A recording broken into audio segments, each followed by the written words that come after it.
The nasty Stephan Stearns was in court today, fighting two motions prior to his trial for the CSAM portion, which is set to begin July 22nd. The judge actually denied a motion to allow him to be free of physical restraints during the upcoming trial. Stearns appeared in the Osceola County courtroom wearing an orange jumpsuit and shackles before Judge Keith Karsten. And I'm going to play the hearing if you want to watch it. But right now, I'm going to tell you what happened. And then if you want to watch it in action, Stephan was in court. The hearing addressed two motions filed by the defense, including a request for Stearns to be unrestrained during the trial and to use normal writing instruments instead of the flexible pens provided to inmates. Deputy Ricardo Rosario of the Osceola County Sheriff's Office testified about safety protocols for defendants during trials, explaining that Stearns would wear a stun cuff around his ankle that would not be visible. He said, "We have to maintain a level of safety and security for the inmate and everybody else in the courtroom." However, when he was cross-examined by defense attorney Alicia C. Smith, Rosario confirmed that Stearns has not attempted to escape custody and has not displayed any violent behavior. Despite this testimony, Judge Karsten denied the defense's motion, citing safety concerns raised by prosecutors. The hearing also addressed concerns about how to present sensitive evidence during the trial, meaning all of the photos that were found on Stephan's phone. Prosecutors Danielle Pinnell and William J. discussed during using whiteboards positioned so only the jury and judge could see certain materials. The trial is scheduled to begin on July 22nd. I hope you'll join me for coverage. And here is the hearing from this morning.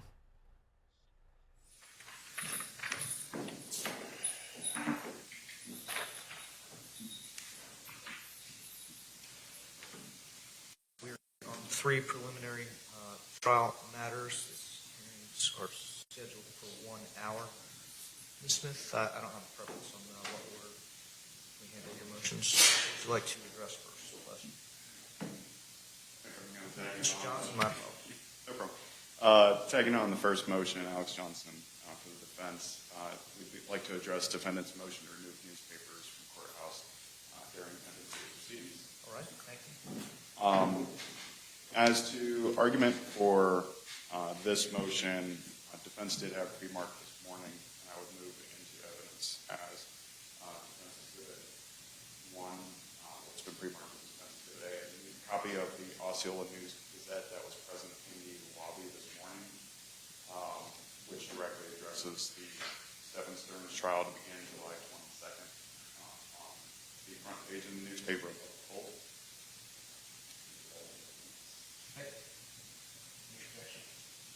Has no position, Your Honor. Thanks. We received the defense 1 for purposes of this hearing.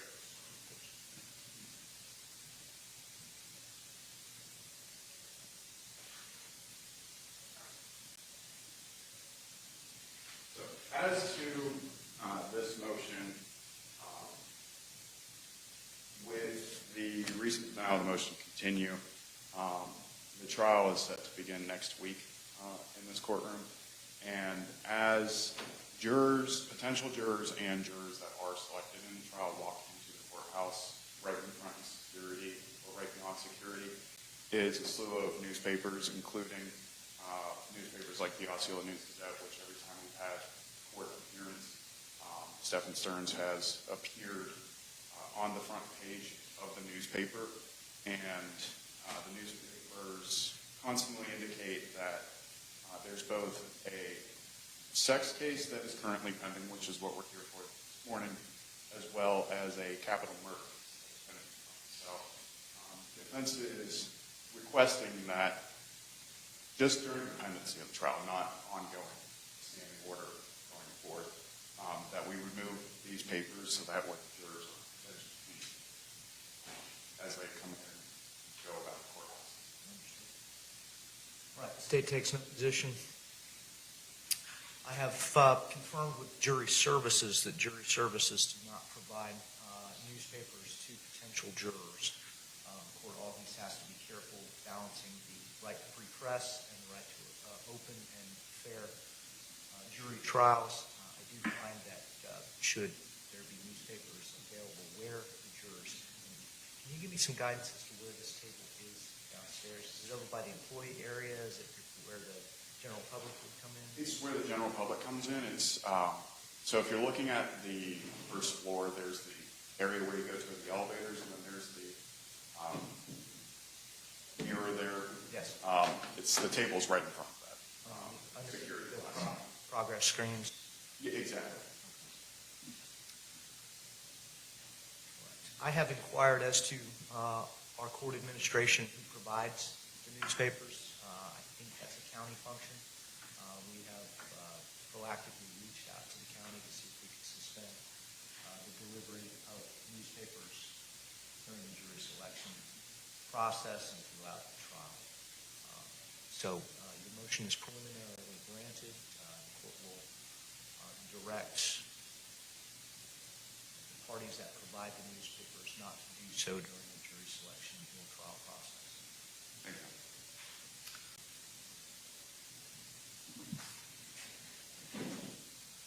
Smith? Yes, Judge. Defense's would next like to proceed on the defense's motion to order all media to adhere to the rules of judicial administration and administrative order.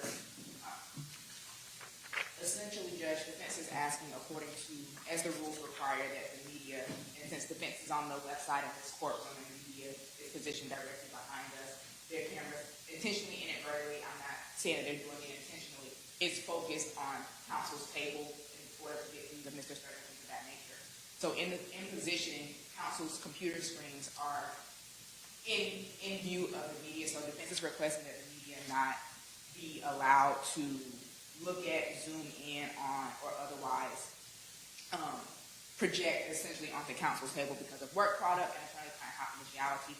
I understand that attorney-client confidentiality, we have to essentially affirmatively attempt to protect it. And when we have communications, we do mute the mic. However, because the table is so large and spacing, it's just asking the media not be ordered, not be allowed to zoom in on our computers or our computer screens. Under the administrative order, it says that communications between attorneys and their clients, between counsel and co-counsel, or anything that's held at the bench is required not to be recorded or broadcasted. So because it's positioned that anything that is occurring essentially at the counsel's table in terms of notes, whether that be handwritten notes or computer screen notes, not be looked at. The bench has taken affirmative steps to have a privacy screen and additionally dimming the lighting on the laptops. However, even with that, it still is viewable for the media, and sitting in court with dim screens and dark lights for multiple hours is going to cause headaches, but also to protect not only Mr. Stern's confidentiality, but potential other clients' information who we're working on while we're in court. The media not be allowed to look at and zoom in on computers or counsel's computers. Your Honor, the state doesn't have a position. However, I think if the court is going to issue an order, it needs to be to everybody in the courtroom, not just specifically media personnel. Are you saying to the state as well, in terms of media personnel, or anyone not being able to do it? There's a lot of amateur media people that will cover this trial, and they use phones, from my experience in other high-profile trials. So the order should be broad enough that it covers everybody in the courtroom, perhaps even an order that people in the gallery should not be allowed to have their phones out during the trial. Yeah. Sometimes they need daily reminders, sometimes they need multiple daily reminders, but they also focus on the state's computer, and we are obviously against that for the same reasons. No objection to the motion. All right. Our relationship with the media has been a good one. They are an essential community partner, and as I said, the court's going to strive to ensure that this is both an open trial and a fair trial. The days of passing notes back and forth are behind us. A little experience working with each of the attorneys here. I know that your coordination with witnesses, with each other, with presentation, with evidence is highly computerized. We'll expect that the media will comply with Florida Rule of Judicial Administration 2.450 as well as our Administrative Order 2023-23. That order is fairly specific. Under subsection 2E indicates that representatives may not cover sidebar or bench conferences, no recordings of conferences or information that occurs between attorneys and their clients, between co-counsel, between counsel and the presiding judge, held at the bench. I've done several trials where the media was involved. The only violations of 2.450 in our administrative order, in my opinion, have been inadvertent. Those inadvertent issues were when a camera operator perhaps went to a wide shot that included faces of the jurors during the trial, or there was a microphone that was inadvertently picking up communications through the microphones at the counsel table after the microphones had been apparently muted by the attorneys. These are technical issues. We have a technical team here that the media is absolutely welcome to coordinate with. The administrative rule gives the media an opportunity to meet with our court administration if they have any questions about what the court's expectations will be. The court will expect that the media representatives will be credentialed pursuant to the rule. Non-credentialed members will not be permitted to have out cell phones as members of the general public. So I see no issue with the defense's request to have the media comply with the rules that are already in place. And the motion is granted. If representatives of the media have specific questions, they may contact my office. I will direct them to our court administration personnel and provide a copy of the administrative rule, which I'm sure they are most familiar, and judicial rule, floor rule, of judicial administration 2.4. So the court will expect that that will be scrupulously followed in an effort not to impede the fairness of these proceedings. And then the last one is physical restraint. Thank you. State, do you anticipate presenting any witnesses in support of restraints? The state just has one witness. All right, thank you. And then, Deputy Richard Broussard. thank you.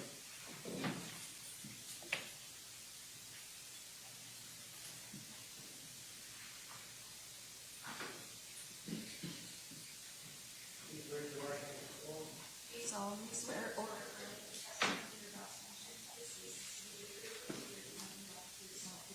You do?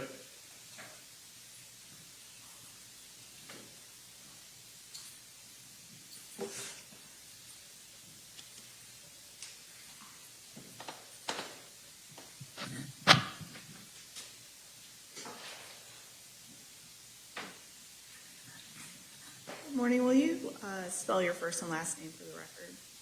Yes, Ricardo, R-I-C-A-R-D-O. Last name is Rosario, R-O-S-A-R-I-O. How long have you been employed as a court deputy? Since March of 2017. And is your primary assignment to this courtroom that we're actually in right now? Yes.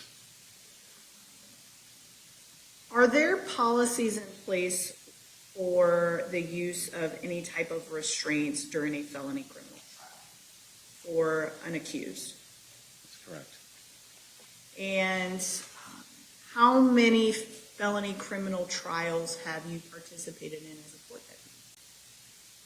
Numerous countless. I can't remember how many That's fair. I've worked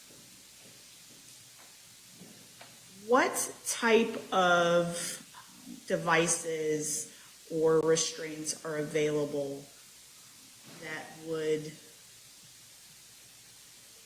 be out of the view of members of the jury? So each courtroom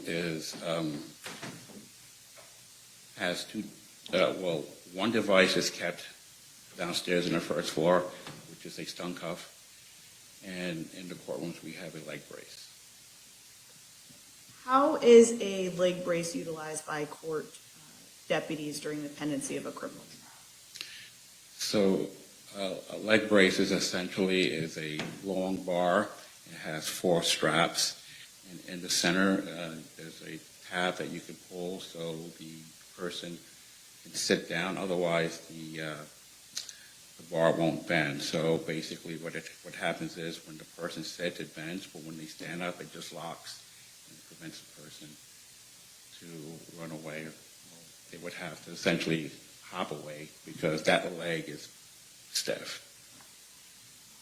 What is the purpose? Let me ask you this. Are there any safety concerns for you as a court deputy in this courtroom should a accused during a criminal trial not be equipped with such a thing as a leg brace?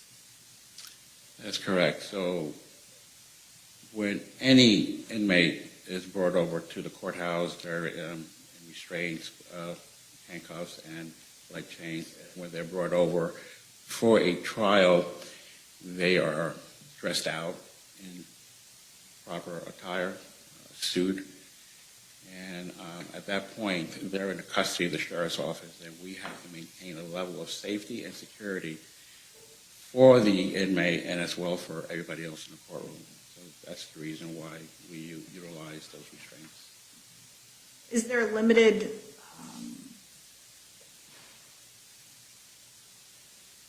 limited staff here at the courthouse for the sheriff's office? Yeah, so in a perfect day, the felony courtrooms would have 3 deputies. A misdemeanor courtroom would have 2, and civil would have 1. But due to staffing, sometimes people take off or they're sick, and it creates a safety hazard if we're running a high-profile felony case with just 2 deputies. So hence the reason why we use also the device. Is this device something that is visible to anybody that is looking at the outer appearance of an inmate that's wearing it? No. Is this device something that delivers a shock or pulse of electricity or anything like that? That's correct. It does or it does not? It does. It does. When does that happen? So if I may, I have the device in front of me. Would utilizing the device assist you in explaining how it operates? Yes, ma'am. Go ahead. So essentially, this is a stun cuff that's wrapped around a inmate's ankle and is tucked away under the clothing. There are 2 metal pieces here that is close to the subject's skin, and the strap is placed accordingly and wrapped not tightly but snug that it won't fall off. The remote is this right here, which is kept at all times with a deputy within the courtroom. Nobody knows who has it. It's hidden discreetly. No one sees it. To activate this it's a 2-step process. There's on, and then there's fire. So the device won't accidentally fire on itself. It has to have a 2-step button to fire the device.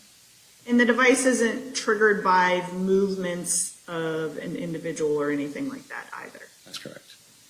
And is this something that is utilized by court staff in addition to the leg brace that you described? It's one or the other. Okay. So there's 2 options that are potentially available to court deputies depending on the scenario. Correct. And both of these options are outside the view of anybody that is looking at the outer appearance of an individual as long as they're wearing pants. Correct. So when we put these devices on the inmate that's scheduled for trial, it's out of the view of the public. It's out of the view of the jurors. No one knows that the person set for trial has it on.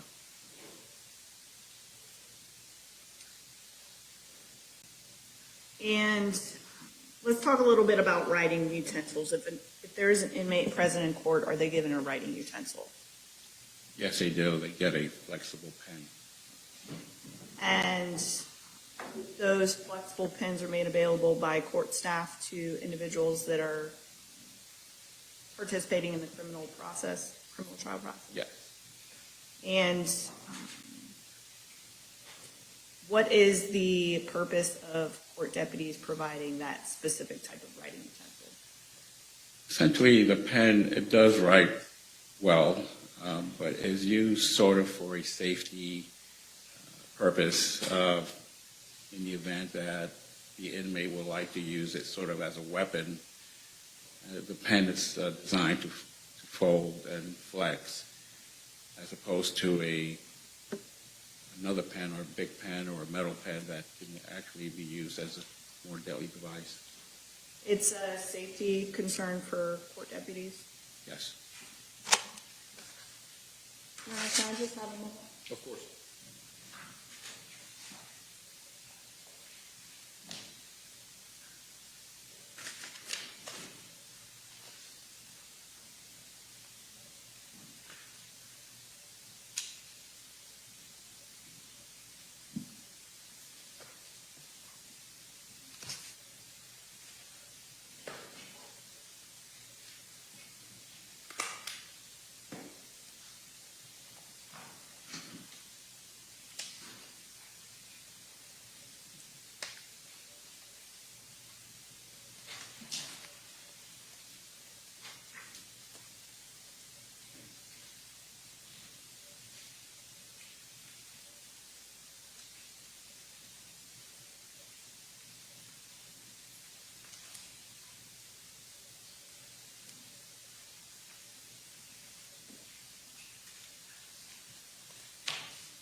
For the purposes of this trial next week, what is the type of restraint that court staff deemed is appropriate for this? We will be utilizing the stun cuff, and actually this is a newer version. The older version is a much bigger, broader box. This one is a newer one. So we'll be using this one right here.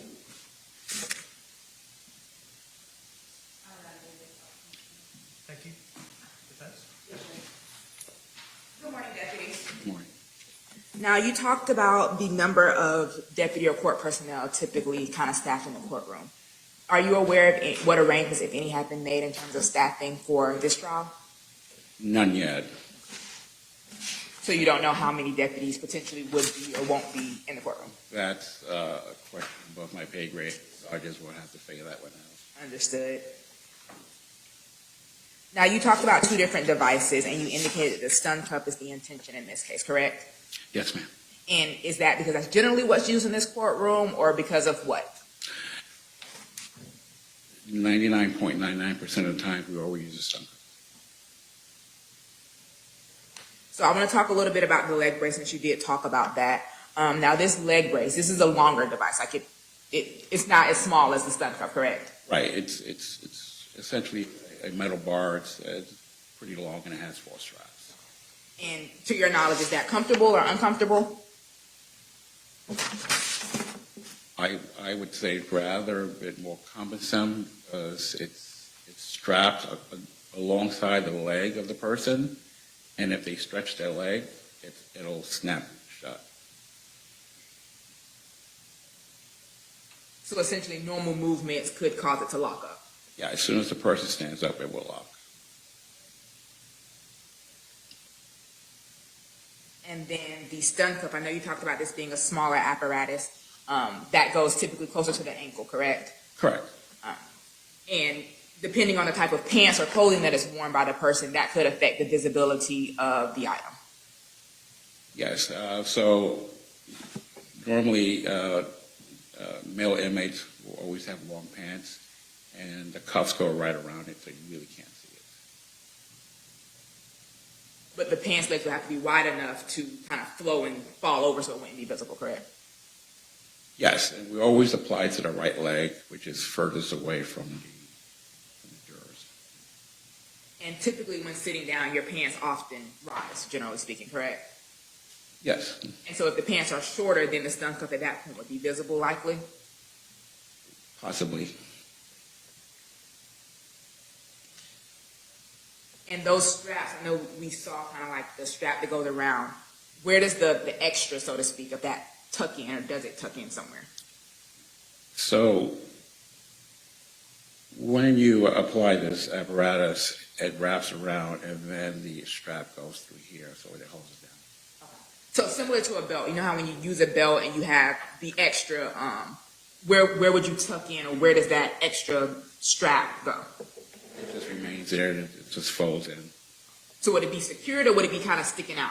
Just stick it out wherever I mean, you would really have to look for it to find it. Okay.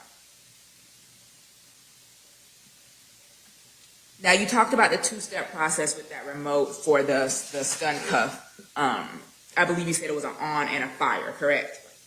So does that mean that once the stun cuff is applied, it's typically automatically in that on position, and then you just have to go to step 2, or something else?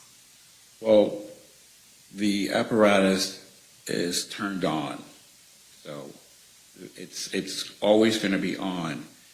But to fire it, you have to press the on button again and then press fire. Okay. And those two buttons are, I don't want to assume, are they next to each other on the remote, or are they two different areas of the remote? Yeah, so the on, and then you would have to switch over to fire. So one side is on and one side is fire? Right. And I believe you said that typically one deputy has it, maybe between the 3 of you or 2 of you, depending on how many are in here, you guys would know, but none of the other court Nobody personnel. knows who has it. Just the person who has it, I assume? Yes. So you would know that you don't have it, and so if there's only 2 of you, by process of elimination, the other person would have it. Correct. So essentially, when we do a courtroom operation, each deputy has an assignment. One is for the inmate, one is for the jurors, and one is for the security of everybody else.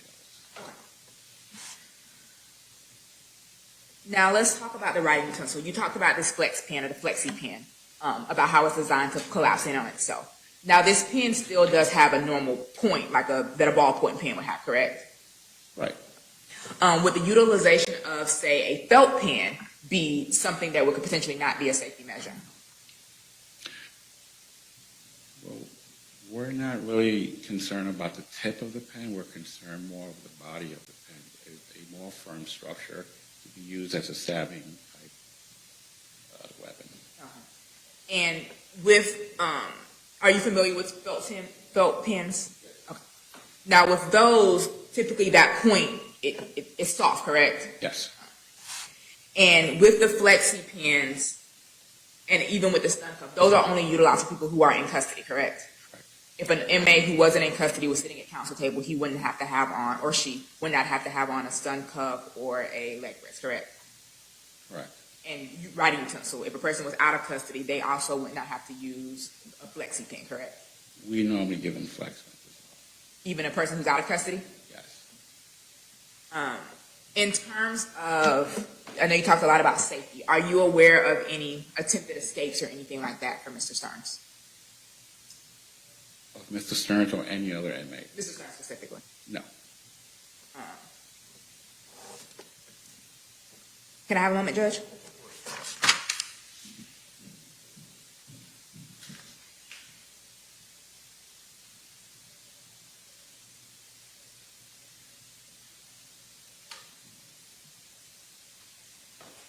Have you had any defendants complain about the comfort of the stun cuff or the leg brace? No, so essentially, if the stun cuff, we put it not too tight, so it doesn't impede with blood flow or anything, or potentially injury, but it is placed snug, so this way it won't slip out. So, but we've not had complaints. So no one's ever complained about like itching or discomfort or rubbing? No. What about with the leg brace? I've not had much use of the leg brace. So the leg brace, to be clear, is if the courthouse has a number of jury trials of that day, and these stun cuffs are placed in the chargers respectively downstairs in our office, And whoever gets there first just grabs them. Then we just have to go to the leg brace because there's no more stun cuffs. Okay. And do you know how many stun cuffs the sheriff's office has in terms of within the courthouse? Well, I believe we have 4.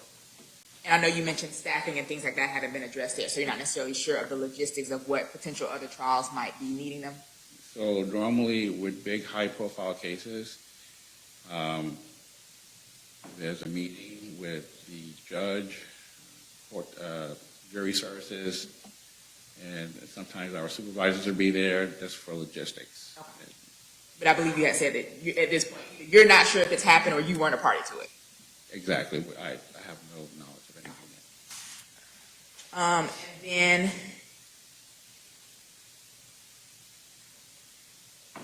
one more moment, Judge. Of course.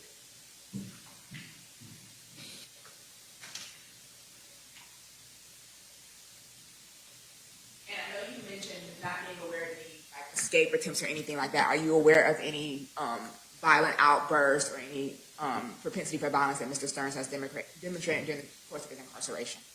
No, he's been quite compliant with everything we tell him to do, as far as just remain seated and come this way and sit down. He's not giving us a problem yet. No further questions, Judge. Correct.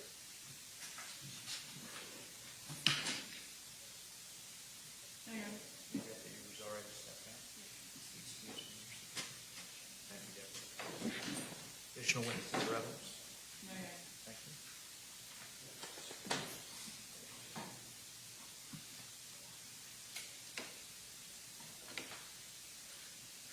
Defense argument? Yes, Judge.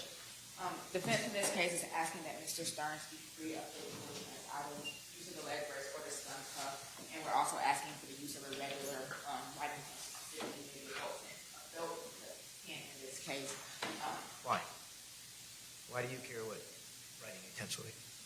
Judge, in prior experience, the flexi pens, they often skip, they often don't have ink, or they don't write well, so when a time is to communicate, especially in an attempt to not use the microphone so that counsel can hear questions that are being asked, having a utensil that writes and functions easily and freely as opposed to having to stop, well, not necessarily stop the proceedings, but trying to get a deputy's attention to give us another flex pen while we're also trying to watch what is being presented, listen for objections, or making necessary objections. Essentially, it's a distraction if we're having to make sure that his pen is working, he's able to communicate with us, or being able to read it if it's skipping, so we're trying to figure out essentially what are the holes in the bubbles of what he's writing. Generally speaking, the flexi pens in the past haven't been the best. And I understand, kind of like a regular pen, you grab one out of the box, if it works good, it works good.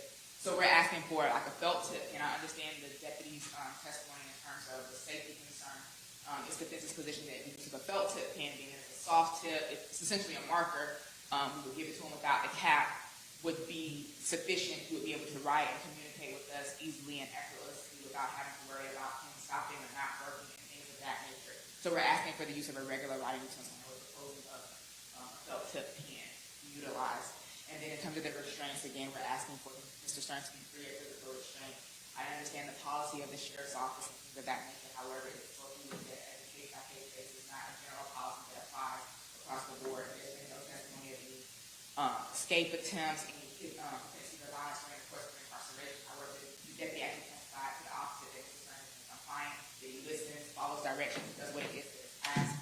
So, and I understand the staffing issue. However, at this point, they're not aware of the number of deputies that will or won't be in the courtroom anyways. So the defense is asking that Mr. Stearns be free of physical restraints. Because if he was out of custody in this case, he would not have physical restraints. I know the deputy testified that typically people who are out of custody also use flex pens. That hasn't generally been my experience in this courtroom, but that could have changed since the last time I've done a trial here in this courtroom. The defense is asking that Mr. Stearns be free of physical restraints and utilize regular writing specifically of Thank you, Mr. State. Yes, Your Honor, the state provided testimony through Deputy Rosario, who testified as to what type of restraint would be used for this trial should the court deny the motion, the process of utilizing that stun cuff. Also, he testified as to any potential safety concerns with this being a felony criminal trial, and also any safety concerns with the type of writing intent provided, the state would request that the court deny the defense's motion. Thanks. Can I see one of the safety plans? Do we have one?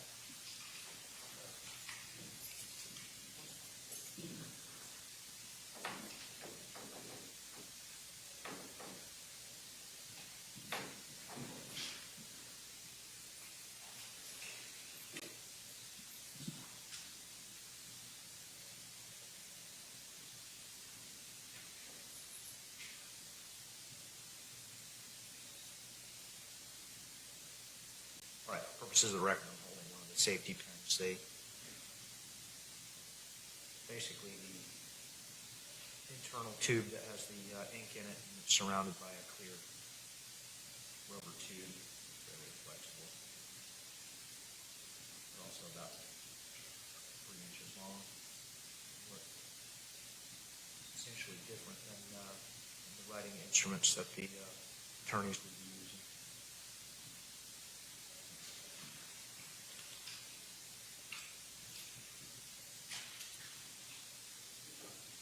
All right, we're not, on the capital motion, we're not in uncharted territory. There's some case law that applies to this case. Weaver v. State, 894 second 178. It's a Supreme Court case from 2004. In that case, there was a defendant that was charged with a serious crime. In the appeal, they took issue with the electronic restraining device, a belt in that case. In that case, the defense cited the United States v. Durham. It's 287 Federal 3rd, 1297, 11th Circuit, 2002 case. In that case, the 11th Circuit indicated that a stun belt poses a greater threat to the dignity of the courtroom than shackles that were based on a potential that it is reasonable to assume that much of a defendant's focus and attention when wearing a stun belt is occupied by anxiety over a possible triggering of the belt. Interestingly, in that case, there was an accidental discharge of the stun belt that occurred outside of the presence of the jury. The Supreme Court in that case found that the judge's discretion in exercising the discretion to wear a stun belt was warranted. However, in that case, the defendant was pro se and was permitted freedom of movement about the courtroom. So the court in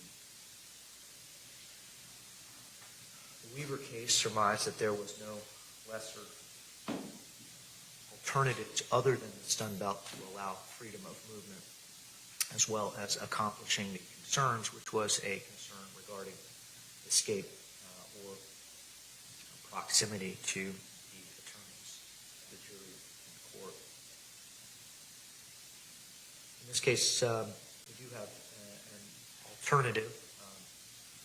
The court has never had an accidental discharge of the stun cuff. The court has not before had any indications that the stun cuff was visible to the jury. The court before has never been presented with the argument that a defendant was preoccupied by the wearing of the stun cuff. But in this case, Mr. Stearns will not have freedom of movement in the courtroom.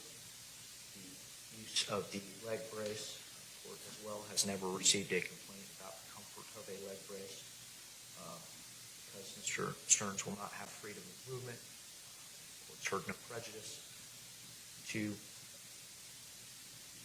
the fair trial proceeding to have Mr. Stearns wear a leg brace that would, in the unlikely event that he not be compliant and stand up and make an effort to exit the courtroom, that would lock and give the resources that are on hand an opportunity to intervene.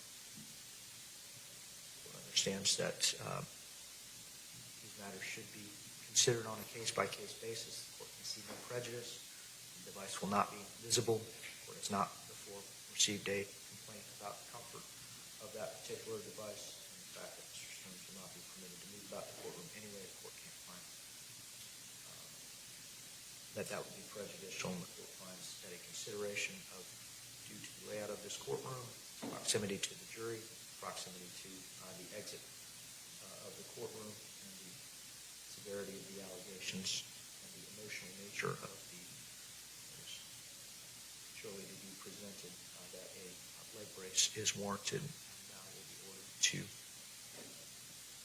be implemented while he is present in the courtroom. We also have a private area that can be outfitted, and I'll address continuing concerns moving forward.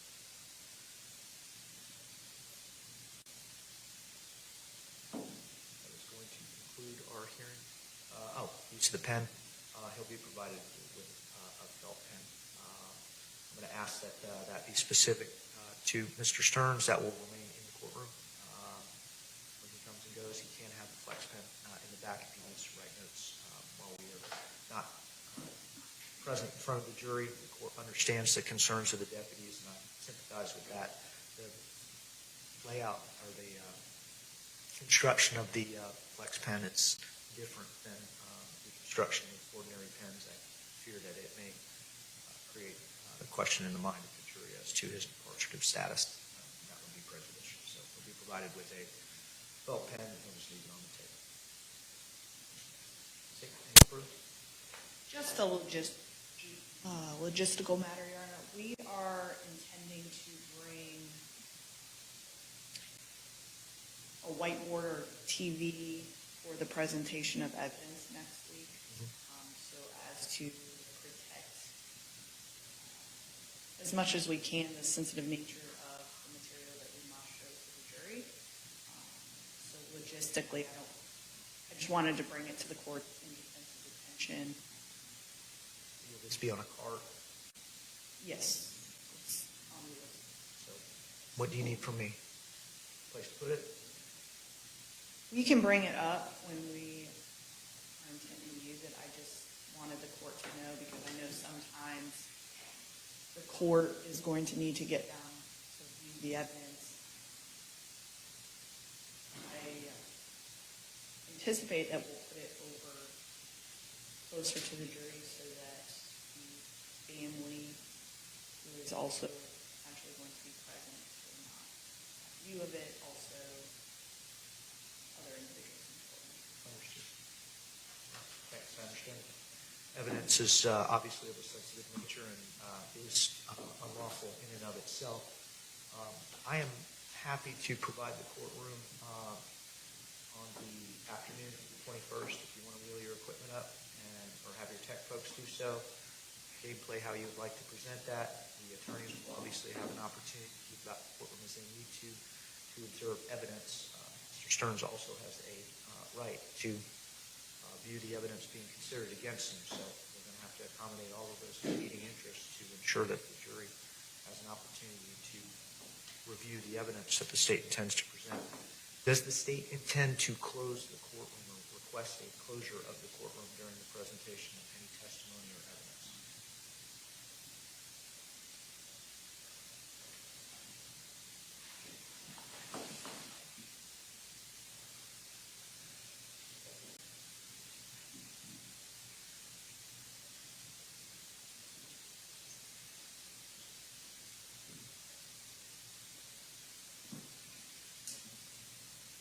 Your Honor, that is the intention of utilizing the whiteboards, that only individuals that have to view the content. We do not have a surviving victim to testify in this case, so I don't know that we necessarily have a right to close the courtroom for any of the proceedings. However, due to the sensitive nature of the material that is going to be presented in the form of actual videos and photos and things, the state intends to utilize the whiteboard in an effort to prevent other individuals that do not need to see that evidence. I anticipated some of the evidence was multimedia, and I didn't know whether that had sound or what the condition was going to be. There are, I believe, 5 counts that are video with sound. If the state makes a determination that closure of the courtroom is warranted pursuant to statute and victim rights Marcy's law, I'll ask that's your intention. You present that in writing, and we'll address that. Give the defense an opportunity to weigh in on that request. Yes. Thank you. That's, I believe those are all the cases. thank you. But as I said, the court will make itself available for the rest of this week and on Monday for access to the courtroom. If you have specialized concerns, equipment concerns, please be proactive in asking in advance and resolving those issues with court staff prior to jury selection beginning on Tuesday, the 22nd. That'll conclude our hearing. Thank you.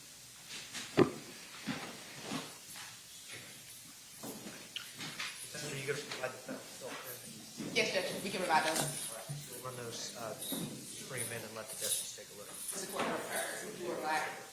Color preference. See you guys.